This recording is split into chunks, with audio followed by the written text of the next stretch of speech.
तुरारे हुरा आणि आमच्या भैरी बुवाचा सोन्याचा तुरारे होलिओ. नमस्कार मंडळी, मी अजिता. मंडळी, काल रत्नागिरीच्या 12 वाड्यांचा राजा भैरी बुवा त्याच्या रंगपंचमीच्या सोहळ्यासाठी मी गेले होते, अगदी पहिल्यांदा. मंडळी, माझ्यासारखाच हा सोहळा कित्येकांनी पाहिला नसेल. हा व्हिडिओ पाहून पुढच्या वर्षी तुमच्यापैकी अनेक जण हे शक्य करतील आणि हा सोहळा स्वतः पाहू शकतील, हा विश्वास आहे. मंडळी, आपल्या रूढी परंपरा याच्यासाठी काही बोलायला शब्द अपुरे पडतात. भैरीबुवाच्या सहाणेजवळ तेथील वातावरणच इतकं भारावलेलं असतं आणि या दिवशीसाठी, खास रंगपंचमीसाठी तर कित्येक ठिकाणहून कित्येक जणं आलेली असतात. मंडळी, इथे जागा मिळणं केवळ अशक्य होऊन जातं.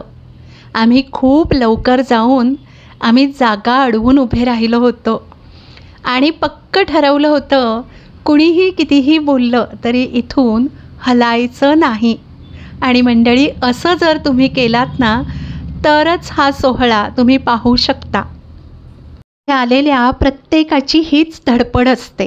रत्नागिरीकरांचा आपल्या भैरीबुवाप्रती असणारा भक्तिभाव असामान्य आहे, कमाल आहे. आपल्या भैरीबुवाचा दरारा खूप भारी आहे. पोलिसांनी पालखीला दिलेली सलामी पाहण्याचा क्षण अक्षरशः अंगावर काटा आणतो. पूर्ण वातावरण भारावून गेलेलं असतं.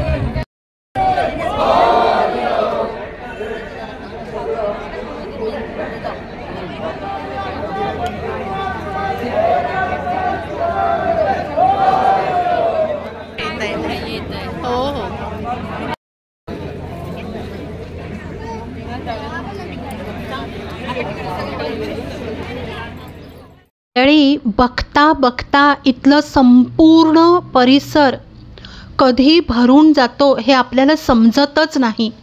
मुंगी शिरायला जागा नसते. त्यात ना अगदी तसंच.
आज जेव्हा तुझ्याकडे नसेल त्या ठिकाणी जेव्हा फाल्गुन पौर्णिमेपासून रंगपंचमीपर्यंत तुझा डोका त्या ठिकाणी तेव्हा आई जगेश्वरीचा शिमगा उत्सव खेळण्यासाठी त्या ठिकाणी जेव्हा सगळं तुझ्याकडे नसेल तू आपला पालखीमध्ये तानपण होतो समोरतोस, त्याप्रमाणे पौर्णिमेपासून रंगपंचमीपर्यंत तुझे जे काय त्या ठिकाणी तेव्हा आज जिथे आपल्या साहेबर त्या ठिकाणी बसतो समोरतो त्याप्रमाणे आपला तुझा जण असेल आणि 12 पदाच्या अधिकारात त्या ठिकाणी जेव्हा सभासदांच्या नसते त्या ठिकाणी जेव्हा दरवर्षी सालाबादप्रमाणे आज रंगपंचमीचा दिवस आहे त्या ठिकाणी जेव्हा सभासदांच्या नसते बोलणाऱ्या नात्यावरून सभासदांच्या नसते तुझ्या जागेवर त्या ठिकाणी जेव्हा 12 दिवशी पुढल्या वर्षाप्रमाणे राखण उभा राहायला पाहिजे सवायला पाहिजे तू पाठीशी उभा राहायला पाहिजे हे आता तुझी सलामी देईल पुढच्या कार्यक्रमाला सुरुवात होते सगळं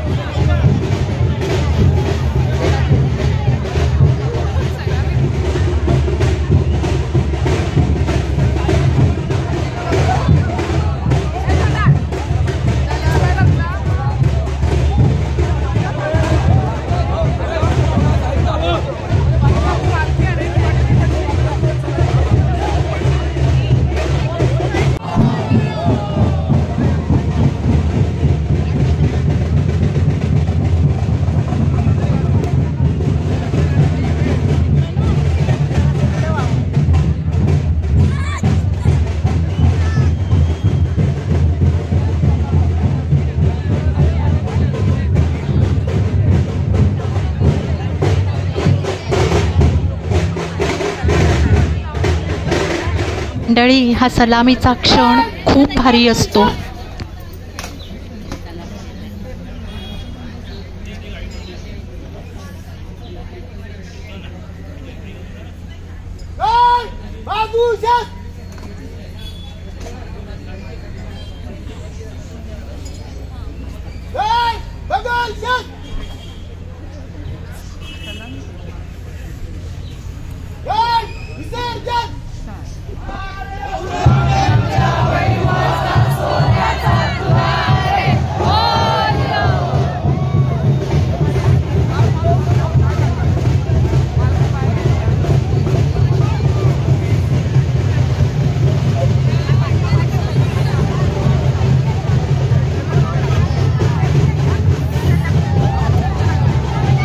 मंडळी, इथून पालखी जुगाईच्या मंदिराकडे रवाना होते आणि या पोलिसांना सन्मानित करण्यात येतं.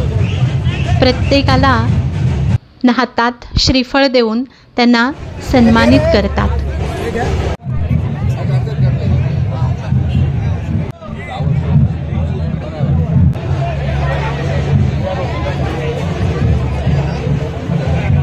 पालखीसोबतच सर्व भाविक भक्त जुगाईच्या मंदिराकडे रवाना होतात. तेथील सुद्धा प्रत्येक गोष्ट खूप पाहण्यासारखी असते. त्यातील जवळपास सर्व क्षण मला टिपता आले हे माझं भाग्य आणि त्यामुळेच हा ब्लॉग इतका छान होऊ शकतो आहे. प्रत्येक भक्त हा तहान भूक विसरून पूर्ण भैरीमय झालेला असतो. हा दिवस प्रत्येकाने अगदी भैरीसाठी राखून ठेवलेला असतो. प्रत्येक व्यक्ती भैरीच्या पालखीसोबत बास. भैरीची पालखी जुगाईच्या मंदिरात येणार होती, त्यासाठीची सर्व तयारी प्रत्येकाची चालू होती. भैरीची पालखी जुगाई मंदिरामध्ये येणार त्या स्वागताची तयारी सुरू होती. मंडळी, देवीसुद्धा बघा किती प्रसन्न दिसते आहे. इकडे सुद्धा लोक आपापली जागा अडवायचा प्रयत्न करतात, निव्वळ एवढ्यासाठी की तो भेट सोहळा जो आहे तो प्रत्येकाला पाहता यावा. या भेटीच्या सोहळ्याची प्रत्येकाला आतुरता असते, अगदी देवीला सुद्धा. देवी खूप प्रसन्न आणि तेजस्वी दिसत होती. हे सुद्धा आम्ही आलो तेव्हा थोडीशी गर्दी होती, पण बघता बघता काही क्षणातच प्रचंड गर्दी झाली. पूर्ण आवार आणि देऊळ खचाखच भरून गेलं. मंडळी, इथे जे गाऱ्हाणं घातलं जाईल ना ते व्यवस्थित ऐका. म्हणजे भैरी कसा मार्गक्रमण करणार आहे, शहरात तो कुठून कुठे जाणार, कुठून कुठे जाणार, हे सर्व जुगाईला सांगितलं जातं. खूप छान वाटतं ते ऐकायला.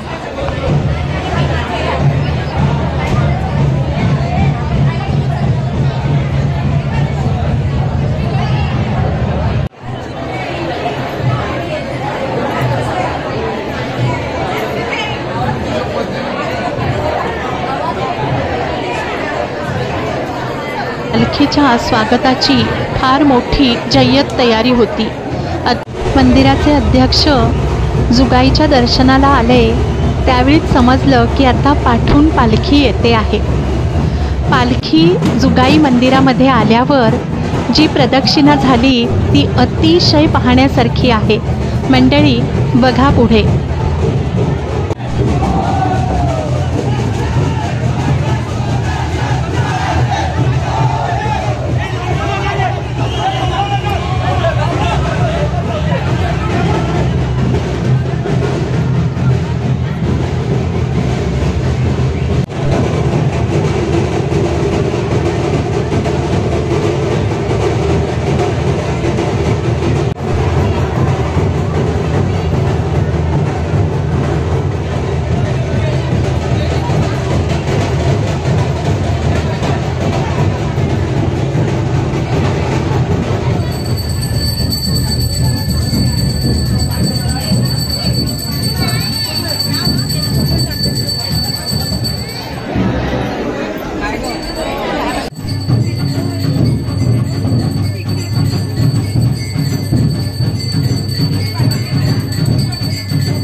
आणि त्या कार्यक्रमाप्रमाणे आज रंगपंचमीचा दिवस आहे आणि रंगपंचमीच्या दिवशी त्याप्रमाणे तो तुझ्या गाठी विजेला तिथे आलेला आहे. इथं तुझी त्याची गाठभेट झालेली आहे आणि इतर तुझी त्याची गाठभेट घेऊन तो त्याचा आता पस्तीचा प्रवास त्या ठिकाणी सुरू होणार आहे. त्याप्रमाणे एखाद्या ठिकाणी लक्ष ठेव. तुझा निरोप घेऊन इथून तो उठून खेडेकर सावंतांच्या पाठीमागे बाजून साणेच्या बागेत बाजून राघव नाक्यात जाईल. तिथून खोट वाटरात जाईल. खोट वाटरातून परत राघव नाक्यात येऊन गाडीकडे मार्गे नवलाय पाहून पुण्यात आंबटवाडी मार्गे नवलाय पाहुण्याच्या मंदिरात तिची गाठभेट देण्यासाठी तो जाणार आहे. तिथं त्याची गाठभेट त्या ठिकाणी घेतली जाईल. तिथून पुढे पोलीस स्टेशन, गंजी नाका, राधाकृष्ण मंदिर, राम आळी, मारुती चाळीतून तो भोगले नाक्यात त्या ठिकाणी येणार आहे. आणि तिथून पुढे गावानेचा भाग, काँग्रेस भवन, मुरलीधर मंदिर, खालचाळी मार्गे भैरी मंदिरात रात्री 12 वाजता जाऊन त्या ठिकाणी तो स्थानापन्न आपल्या मूळ जागेवर जाऊन त्या ठिकाणी विराजमान व्हायचा आहे. त्याप्रमाणे गणांकीला लक्ष पुरव. साणेवरून उठून तुझी गाठ घेणं आणि तुझा निरोप घेऊन आपल्या मूळ जागेवर जाऊन तो स्थानापन्न होईल. तो ज्याच्या हातीतून ज्याच्या ठिकाणातून ज्याच्या भागातून तो जाणार आहे समजणार आहे. त्या प्रत्येक हत्तीच्या कामाचे समतोल ठिकाणच्या महापुरुषांची समतोल घालून त्यांचं तुमचं एकमत करून तुमच्या या संपूर्ण कार्यक्रमामध्ये जी बाळगोपाळ मंडळी सामील होणार आहे त्यामध्ये गावकरी, मानकरी, ट्रस्टी, गृहमंडळी आणि समस्त बारावाडा तो सामील होणार आहे. त्यांच्या हातून देवळा धर्मा सांगण्यात ठेवण्यात येण्या गेल्या या त्या प्रकारे ज्या काही कळत चुका होतील सवतील ज्या चुकीमुळे माफी करून सर्वांना त्या ठिकाणी चांगल्या तऱ्हेने सद्बुद्धी देऊन तो तुमचा पूर्वनियोजित कार्यक्रम वेळेवर तिथे परिपूर्ण होईल. अशा तऱ्हेने तुमचा आशीर्वाद तिथे सर्वांच्या पाठीशी उभा कर अखंड राखवाले बरं.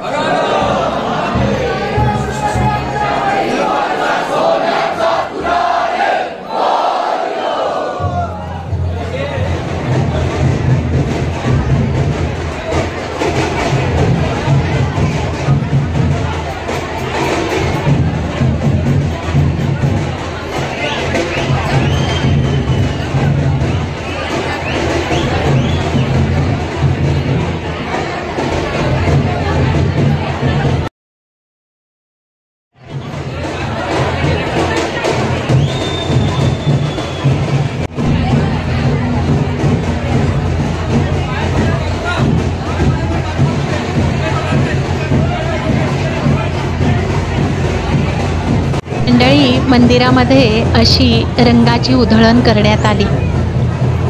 ते गोष्ट बघण्यासारखी, ऐकण्यासारखी असते.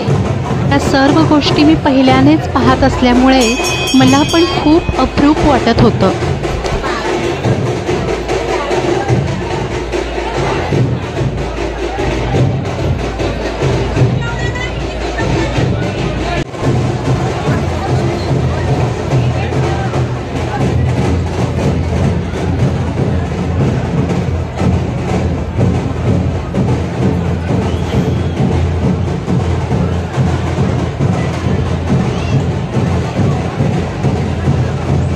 मंडळी, ज्याप्रमाणे गारहाण्यामध्ये भैरीचा मार्ग सांगितला होता की पालखी आता कुठून कशी जाईल, त्याप्रमाणे पालखी रवाना झाली.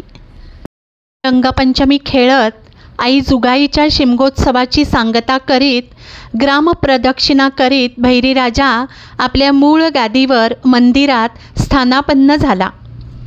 मंडळी, माझा हा ब्लॉग तुम्हाला आवडला ना? या ब्लॉगच्या निमित्ताने तुम्हालाही दर्शन मिळालं ना?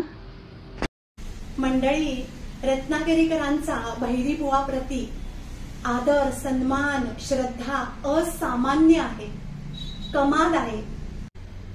पुढच्या वर्षी प्रत्येकाने जमेल तसं तिथे येऊन या दर्शनाचा, या सोहळ्याचा लाभ घ्यावा. हुर्रा रे हुर्रा. आणि आमच्या भैरीबुवाचा सोन्याचा तुरा रे होलियो. Thank you so much.